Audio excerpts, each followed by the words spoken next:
বন্ধুরা, রান্নাবাটির চ্যানেলে আপনাদের স্বাগত জানিয়ে আমি একটি রেসিপি নিয়ে চলে এসেছি। আজকে রেসিপি মটর ডালের বড়া কে তিল বাটা দিয়ে ঝোল করব। চলুন আমরা রান্নাঘরে চলে যাই। দেখুন বন্ধুরা, আমি এই মটর ডালটাকে 5 ঘন্টা আগে ভিজিয়ে রেখেছি। এবার এটাকে আমি মিক্সি করে নেব। আপনি দেখুন মিক্সিতে আমি কী কী উপকরণ দেব।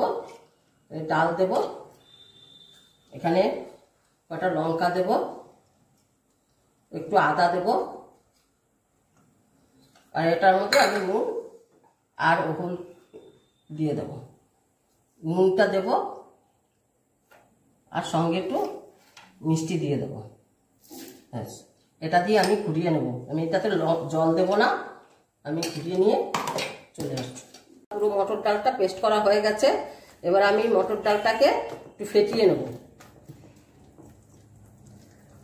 এবার আমার এই যে পুরো এটা ফেটানো হয়ে গেছে, দেখুন ভালো করে ফেটিয়ে নিয়েছি, ওটা পুরোটা ফেটানো হয়ে গেছে। এবার আমি এটার সাথে একটু পনির অ্যাড করব।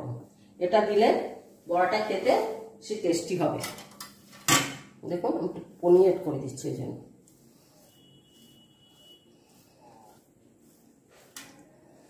একবার বাড়িতে ট্রাই করে দেখবেন, বড়াটা খেতে সত্যি খুব ভালো লাগে।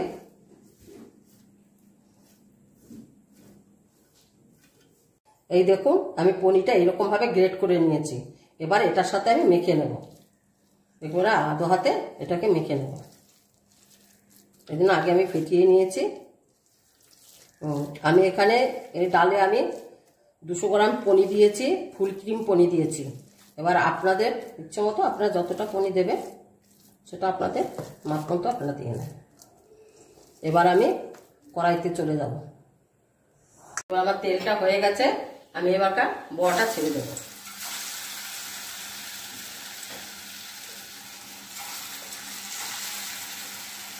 বড়াটা যখন ছাড়বো অল্প আঁচে ছাড়তে হবে, নাহলে বড়াটা পুড়ে উঠবে। এখন বড়াটা অল্প আঁচেই ছাড়তে হবে, পরে আমি কাটিয়ে দেবো।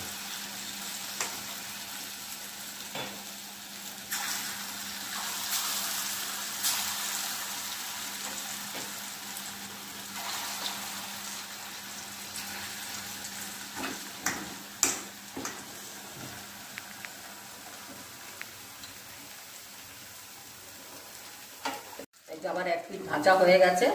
দেখুন এরকম লাল লাল করে ভেজে নিতে হবে। এক পিঠ ভাজা হয়ে গেছে, আপনারা এরকম করে ভেজে নেবেন।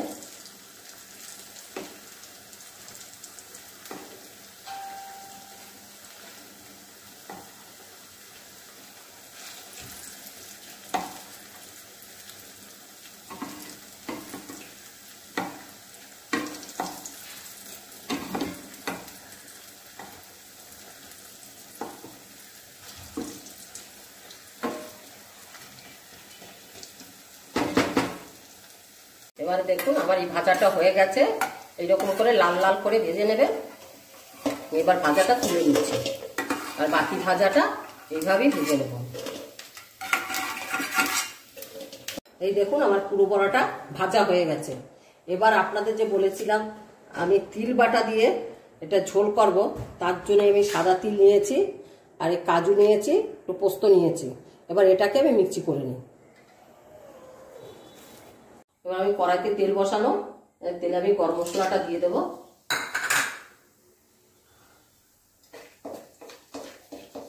গরম মশলাটা একটু সেন্ট ছেড়ে দেবে। এবার আমি টমেটোটা দিয়ে দেবো।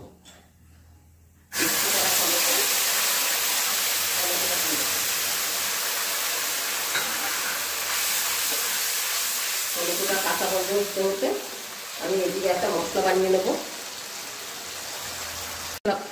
রেডি করে নেব। এটা জিরের গুঁড়ো, দেবো।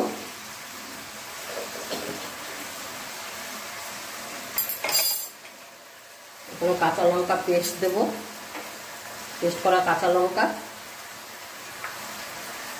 একটু শুকনো লঙ্কা অ্যাড করবো এতে।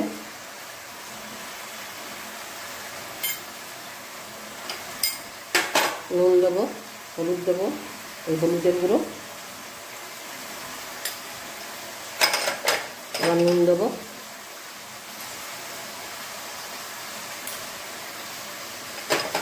এবার আমি ফুটে জল দিয়ে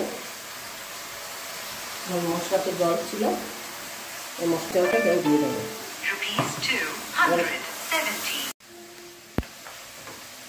মশলার জলটা এটা আমাকে দিয়ে দিয়েছি, এবার এটাকে আমি দিয়ে দেবো।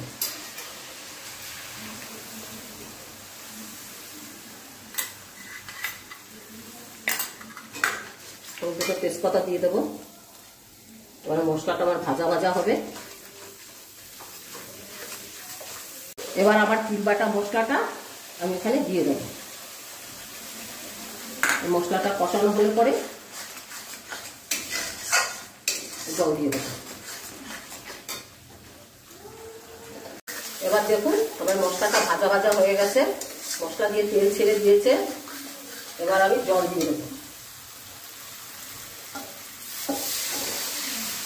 একটু জল বেশি দিতে হবে, আর এটা এখানে একটু ডালের বড়া আছে, জলটা টেনে যাবে। বড়াটা দিলে পরে জলটা টেনে যাবে। এবার জলটা ফুটবে, তারপর আমি বড়াটা দেবো। আমার ঝোলটা ফুটে গেছে, এবার আমি বড়িটা দিয়ে দেবো। আর এই বড়ি বেশি জাল দেওয়া যাবে না, আর বড়ি ভেঙে যাবে। আমি বড়িটা দিয়ে আমি এখন গরম মশলা দিয়ে দেবো।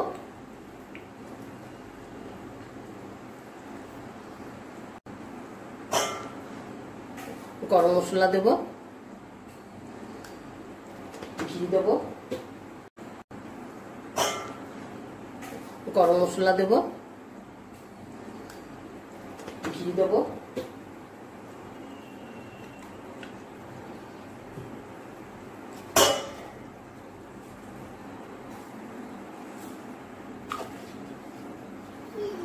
একটা ফোট খেলে নামিয়ে দেবো।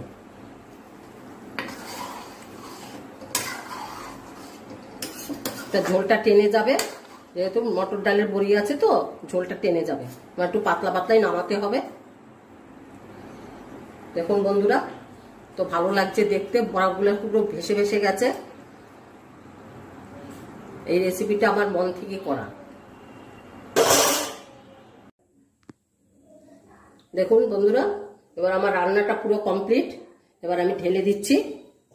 এই রান্নাটা একবার হলো বাড়িতে করে খেয়ে দেখবেন, খেতে খুব ভালো। আর একবার কমেন্ট করে জানাবেন কেমন হলো। যারা ফেসবুক থেকে দেখছেন তারা আমার পেজটাকে ফলো করবেন, আর যারা ইউটিউব থেকে দেখছেন তারা আমার পেজটাকে সাবস্ক্রাইব করে দেবেন।